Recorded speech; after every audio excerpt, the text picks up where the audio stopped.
E aí, pessoal, tudo bem com vocês? Boa noite a todos vocês. É muito importante que todos atentem bem para os ensinamentos que a história nos traz. O mundo já viveu o período do nazismo, com os campos de concentração nazista. Já vivemos também o extremismo, né, do comunismo, com os Gulag, que eram campos de concentração comunista, e vivemos várias situações onde o extremismo tomou a cabeça das pessoas e, de repente, as pessoas não conseguem mais ver o outro.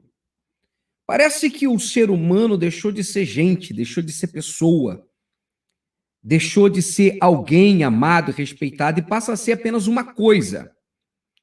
Em todos os governos, tanto nazista quanto comunista, o ser humano foi coisificado.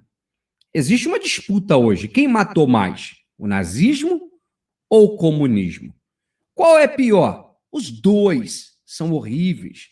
Os dois são extremos. Que geralmente a pessoa só chega nesse nível quando acontece uma verdadeira lavagem cerebral. Eu quero mostrar uma cena curta aqui para você do filme O Julgamento de Nuremberg, em que o promotor, né, que é o Robert Jackson, sendo interpretado pelo Alec Baldwin, ele faz um papel extraordinário nesse momento, quando ele está interrogando o diretor do campo de concentração de Auschwitz. E olha a normalidade que ele comenta sobre o assassinato de mais de 2 milhões de pessoas.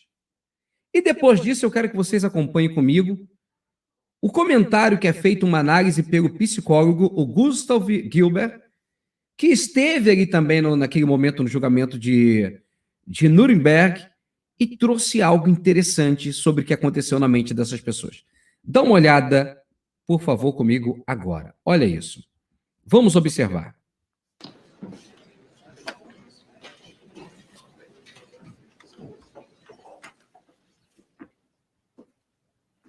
Sr. House, por quanto tempo foi comandante do campo de concentração de Auschwitz? Desde o início. E qual era o seu propósito? Naquele período, abrigar os prisioneiros em prisão preventiva. E depois disso? Eu fui chamado a Berlim pelo meu chefe, Reichsführer Himmler, em 1941. E ele me informou que o Führer tinha ordenado uma solução definitiva para a questão judaica. Eu não tinha certeza do que eu deveria fazer. Então, Adolf Eichmann me aconselhou a visitar um campo em Treblinka para aprender com suas operações. E o que aprendeu lá? Na verdade, eu não fiquei impressionado. O comandante de lá levou 6 meses para eliminar 80 mil judeus usando gás monóxido. Eu tive ideia melhor. Um dos meus guardas em Auschwitz acidentalmente cheirou um desinfetante químico chamado Zyklon B, morrendo imediatamente. Me ocorreu que se um pouco daquela química havia matado um parasita, mais um pouco, talvez, mataria humanos. Eu testei em prisioneiros soviéticos, trancando-os em uma sala, e funcionou. Entre 3 e 15 minutos, estavam mortos. E depois? Construí câmaras de gás para acomodar 2 mil presos de cada vez, comparados aos 200 de Treblinka. E construí 4 fornos grandes para cremar os restos. Se tornou impossível eliminar 10 mil pessoas em 24 horas. Mas só em operações urgentes, porque era exaustivo para minha equipe. Em média, executávamos 200 pessoas por dia. Quantos homens eram necessários para executar 200 pessoas por dia? Eu tinha uma equipe. Aproximadamente 3 mil homens. E durante o seu comando em Auschwitz, quantas pessoas o senhor matou dessa forma? Aproximadamente 2,5 milhões.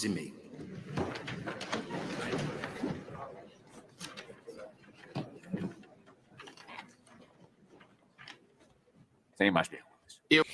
Você observa uma coisa no depoimento do chefe de Auschwitz, que as pessoas para ele eram como se fossem ratos, não eram gente, eram coisas.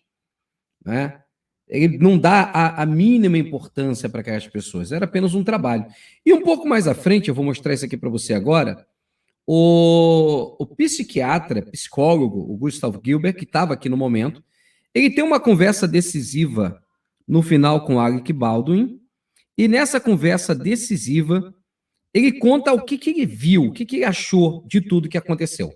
E essa conversa é muito importante. Observa agora. Eu revisei minhas anotações ontem à noite. Passei todos esses meses tentando encontrar um caminho dentro de suas mentes, esperando entender como aquelas pessoas puderam cometer tantas atrocidades contra meu povo. Eu acredito que há alguns fatores que explicam boa parte. Primeiro, a Alemanha é um país em que as pessoas fazem o que mandam fazer. Você obedece aos pais, aos professores, ao clero, aos militares superiores, são criados desde a infância para não questionar as autoridades. Então, quando Hitler chega ao poder, ele tem uma nação inteira que acredita ser perfeitamente natural fazer o que ele disser. Segundo, propaganda. Durante anos, os alemães foram bombardeados com ideais como judeus não são seres humanos de verdade, ou eles são uma corrupção da raça. Então, quando o governo diz que é permitido privar os judeus de seus direitos e depois diz que é imperativo matar essas pessoas inferiores, eles obedecem, mesmo sendo seus amigos ou vizinhos.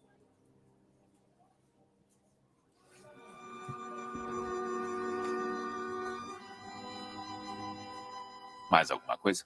Eu disse uma vez que estava buscando a natureza do mal. Acho que estou perto de uma definição. É uma falta de empatia. É uma das características comuns a todos os réus. A genuína incapacidade de estar bem entre outras pessoas. O mal, eu acho, é a ausência de empatia.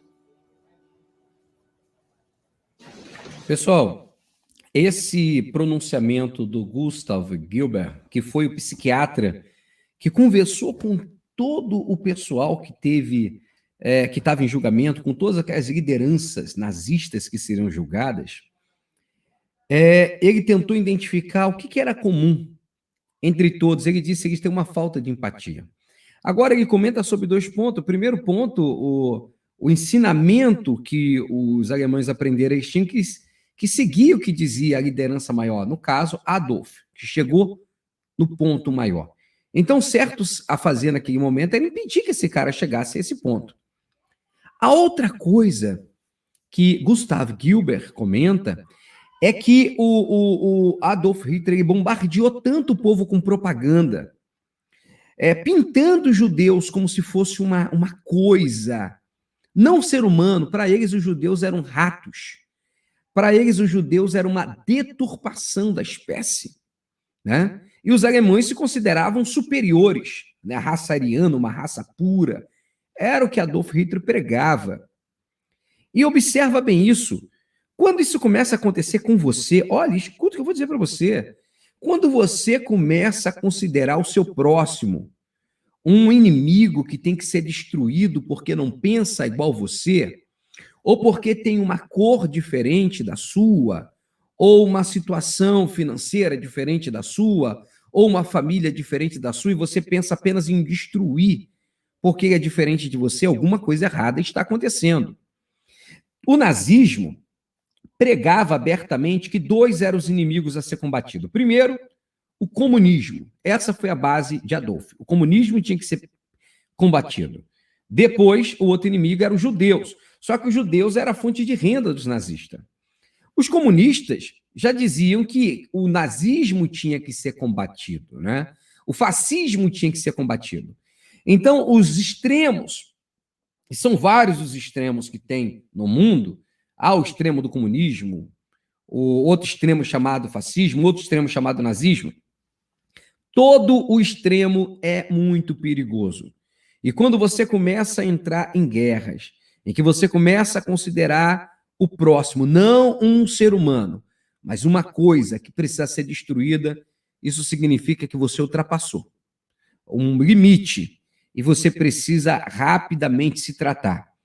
se tratar até mesmo psicologicamente, porque às vezes é difícil você voltar ao normal depois que a sua mente é tão danificada diante de tanta propaganda que diz que o outro é o inimigo que tem que ser destruído.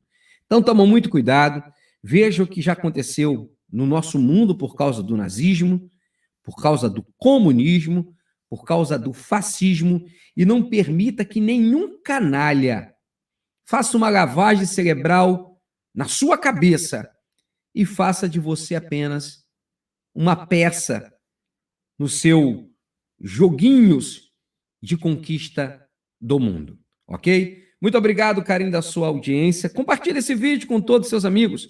Eu vou tentar deixar num formato bem pequeno aí para que todos possam compartilhar o máximo possível. Um abraço, fique com Deus. Fui.